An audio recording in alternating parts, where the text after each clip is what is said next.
So second ओटीक्यू पे आते हैं। अगेन हम वही काम करेंगे, पहले हम सिनेरियो को अच्छी तरह पढ़ लेंगे ताकि हमें एक बेसिक आइडिया हो जाए कि इसमें क्या क्या पूछा जा सकता है और फिर जल्दी से सॉल्व भी हो जाए। So here it says William made the following disposals of assets during the tax year 23-24. On 30th of June 2023, William sold a business that he had run as a sole trader since 1st of January 2019. He realized the following gains and losses on the chargeable assets of the business. उसने अपना business बेचा और business के जो assets थे क्या क्या था, goodwill, property and storage unit. अब ये तीनों एसेट्स जो हैं बिजनेस के हैं, तो डेफिनेटली इन पे आपको बीएडीआर मिल सकता है। The goodwill has been built up since 1st of January 2019. The freehold property has been acquired 6 months prior to the date of disposal, and the storage unit had been acquired on 1st of June 2020. अब बीएडीआर के लिए हमारे पास एक qualifying ownership period था, that was 2 years. उसमें हमने पढ़ा था कि अगर कोई एसेट 2 साल हमारे पास रहे और उसके बाद हम बेचें तो उस पर ऊपर बीएडीआर मिलेगा। लेकिन वो इंडिविजुअल एसेट की बात हो रही थी। अगर आप एक पूरा अपना बिजनेस बेच रहे हो तो आपका बिजनेस कम से कम 2 साल आपके पास हो रहना चाहिए। बिजनेस के इंडिविजुअल एसेट्स पे आप फिर वो 2 साल वाली कंडीशंस अप्लाई नहीं करते हो। इसका मतलब ये तीनों एसेट्स जो है मिला के आपका गेन जो है वो बनेगा, जिसपे ऊपर आपको एडीआर मिलेगा। Moving on. सेकंड जो सिनेरियो इसमें कहता है, on 3rd of August 2023 William sold 2 hectares of land for 92,000 pounds. William's father had originally purchased 3 hectares of land on 4th of August 2010 for 19,500. His father died on 17th of June 2018 and the land was inherited by William. On that date, the 3 hectares of land were valued at 28,600. So इसके father की जब death हुई है तो उस time की जो market value है वो विलियम के लिए कॉस्ट बन जाएगी। फिर कहते हैं, on 1st of December 2018 William incurred a legal fee of 500 pounds defending the title to the 3 hectares of land। तो ठीक है, इसके ऊपर जो इसको 3 हेक्टर्स मिले थे उन पे लीगल फीस जो है वो टोटल कॉस्ट में ऐड हो जाएगी। तो 28,600 प्लस 500 ये इसके लिए टोटल कॉस्ट बन जाएगी। The market value of the unsold hectares of land at 3rd of August 2023 was 38,000 pounds। तो तीन में दो बेचे हैं, एक जो रह गया उसकी वैल्यू उसने कितनी है वो बता दी है। तो यहाँ पे पार्ट डिस्पोजल वाला केस आएगा। उसके बाद नेक्स्ट अगर सिनेरियो हम पढ़ें तो उसमें कहता है, on 12th of October 2023 William sold a house for 840,000 pounds which he had owned individually. The house has been purchased on 2nd October 2008 for 229,000 pounds. Throughout the period of ownership, William and his wife Jane occupied the house as their main residence. One quarter of the house has always used exclusively for business purposes by the couple. अब पूरा जो ownership का period है वो लोग ये घर में रहे हैं, इसका मतलब है पीपीआर मिलेगा। लेकिन पीपीआर में एक और चीज आपको अगर याद रखें आप लोग, जो याद रखनी भी है, कि बिजनेस यूज पे नहीं मिलता। अब वो कह रहे हैं 1 क्वार्टर जो है घर का वो हमेशा बिजनेस के लिए यूज हुआ है। तो ठीक है, पीपीआर का कैलकुलेशन फिर इस तरह होगी, जो भी आपका गेन है आप उसको 3/4 करोगे तो उसके ऊपर पीपीआर मिलेगा, क्योंकि 1 क्वार्टर बिजनेस के लिए यूज हुआ था, 3 क्वार्टर जो है वो प्राइवेटली यूज हुए हैं। उसके बाद कहते हैं, for the tax year 23-24 William is a higher rate taxpayer. For the tax year 23-24 Jane had taxable income of 21,440 and made chargeable gains of 6,000 pounds on other residential property disposals। ठीक है, फिर उसके बाद थोड़ी सी information दी हुई है। Williams brother Luke had made the following disposals. On 1st of October 2012, Luke sold a factory for 230,574 and realized a gain of 31,083 pounds.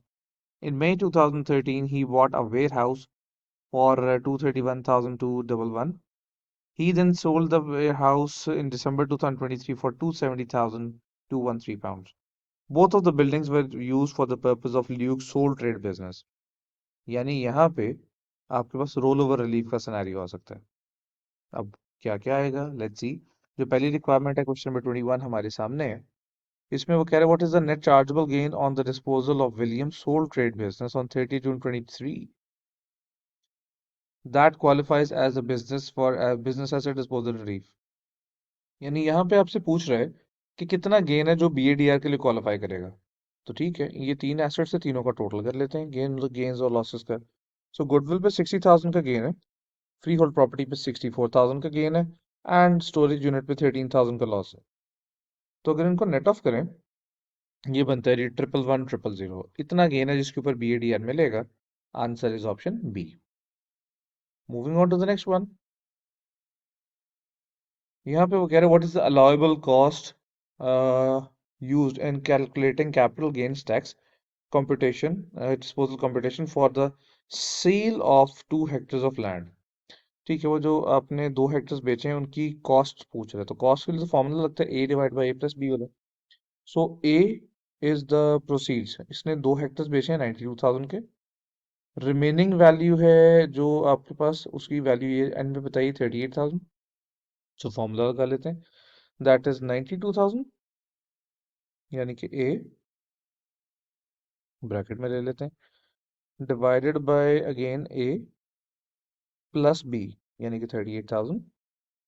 Multiply करना है मुझे इसको ओरिजिनल कॉस्ट से, जो कि थी जो इसके फादर की डेथ की डेट है, डेथ पे जो वैल्यू थी 28,600 पाउंड, प्लस जो लीगल फीस 500 की इसने इनकर की। That's it. सो अगर आप इसको सॉल्व करोगे तो 20,593.85 है। So the closest is option C. Let's move to the next one. Next में वो कह रहा है what is the amount of the principal, what is the amount of private residence relief, PRR कहता है, हमने PPR पढ़ा था, that's the same thing. Available on the disposal of William's house. William ने जो घर बेचा है उस पे PPR कितना मिलेगा, या PRR। अब उसने घर के बारे में बताया है कि जो घर उसने बेचा है वो कितने का बेचा है, प्रोसीड्स हैं 840,000 पाउंड की, कॉस्ट थी 222,900।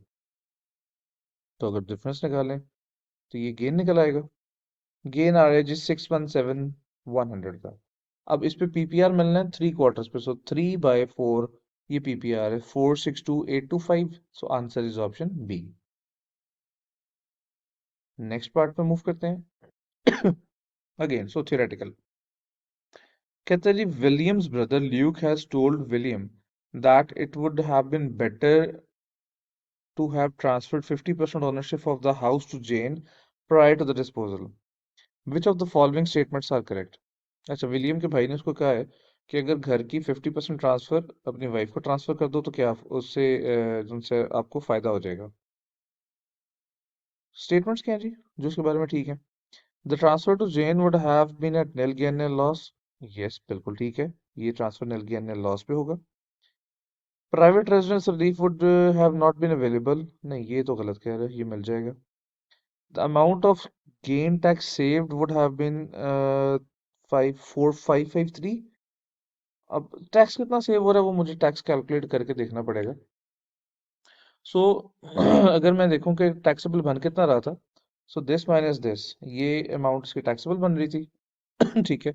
और अगर ये अपनी वाइफ को ट्रांसफर करता है तब क्या होगा, तब इसी गेन को 2 में डिवाइड कर लेंगे हम। फिलहाल इसी पे लगाते हैं 28%, क्योंकि वो हायर रेट टैक्स पेयर है विलियम जो है, तो टैक्स इसका बनता है 43,000। अगर ये दोनों में डिवाइड हो जाए तब क्या सीन होगा, दिस डिवाइड बाई 2। जो 77,000 का गेन विलियम के पास, 77,000 का गेन जेन के पास। विलियम वाला जो गेन है उसके ऊपर तो टैक्स 28% पे लगेगा। जो उसकी वाइफ वाला गेन है उसके क्या सीन होगा, उसकी वाइफ के पास भी एनुअल एग्जामिशन अवेलेबल नहीं है, उसने बताया था क्वेश्चन में। ठीक है, लेकिन जब टैक्स लगाना है तो क्या होगा, उसकी इनकम बताई हुई थी, इनकम थी उसकी 21,440। ठीक है। सो हम क्या करते हैं जी, 37,700 में से 21,440 माइनस कर लेते हैं, ये आता है आपके पास 16,260। इतनी अमाउंट का जो गेन है इसके ऊपर टैक्स रेट लगेगा 18%। और इससे अबव जो भी गेन है, यानी कि दिस माइनस दिस वैल्यू, इस अमाउंट के गेन्स के ऊपर टैक्स लगेगा 28% का। तो इसका मतलब है ये जो जेन टैक्स पे करेगी वो होगा 19,000। तो अगर दोनों का कंबाइंड आप टैक्स देखो तो कंबाइंड टैक्स वुड बी 41,571। अब उसने पूछा सेव कितना होगा, पहले जब सिर्फ विलियम टैक्स पे करा था तो वो 43 था, दोनों एक डिवाइड करके पे करेंगे तो वो होगा दिस। तो जो सेविंग आएगी दैट वुड बी 1,626 पाउंड, यानी कि आंसर वुड बी ऑप्शन 4। तो इसका मतलब है यहाँ पे दो चूज करने थे हमें। ठीक है, विच टू ऑफ द फॉलोइंग, तो answer is A and D। Moving forward. इसका CDT का आखिरी सवाल। कहता what is the chargeable gain arising on the disposal of the warehouse by Luke in December 2023 assuming that all reliefs are claimed। ठीक है। अब Luke वाले scenario में हुआ क्या था। ल्यूक ने फैक्ट्री बेची थी अक्टूबर 12 में, और उसने वेयर हाउस खरीद लिया था। तो दोनों क्वालिफाइंग एसेट्स हैं और पूरे पैसे री इन्वेस्ट हुए हैं। इसका मतलब पूरा गेन जो है वो रोल ओवर हो जाएगा। जो आपके पास अगर बेस कॉस्ट हम निकालें वेयर हाउस की, तो वेयर हाउस ने खरीदा था 231,211 का। इसमें से पुराने एसेट्स का गेन माइनस कर लेते हैं 31083 का। तो ये मेरे पास आ रही है बेस कॉस्ट की value for the warehouse. Warehouse पे दिसंबर 2023 में उसने बेचा है 270,813 का, सॉरी 270,213। इसमें से आप माइनस करोगे base cost of the warehouse, और उसके बाद आप जब टोटल करेंगे, ये आपके पास आ जाएगा इसका चार्जेबल गेन। तो the chargeable gain on the disposal of the warehouse is 70085। अभी 70085 की जो अमाउंट है, इसको आप ब्लैंक में डाल दोगे एंड दैट्स इट। ये हमारा जो सीडीटी वाला ओटीक्यू है वो भी कंप्लीट हो गया। अगेन 10-11 मिनट्स लग रहे हैं, लेकिन 10-11 मिनट्स में ये तब होगा जब आप सिनेरियो को पहले अच्छी तरह से पढ़ के समझ लेंगे। अगर सिनेरियो नहीं पढ़ोगे, अगेन वही प्रॉब्लम आएगी। नेक्स्ट ओटीक्यू पे मूव करते हैं।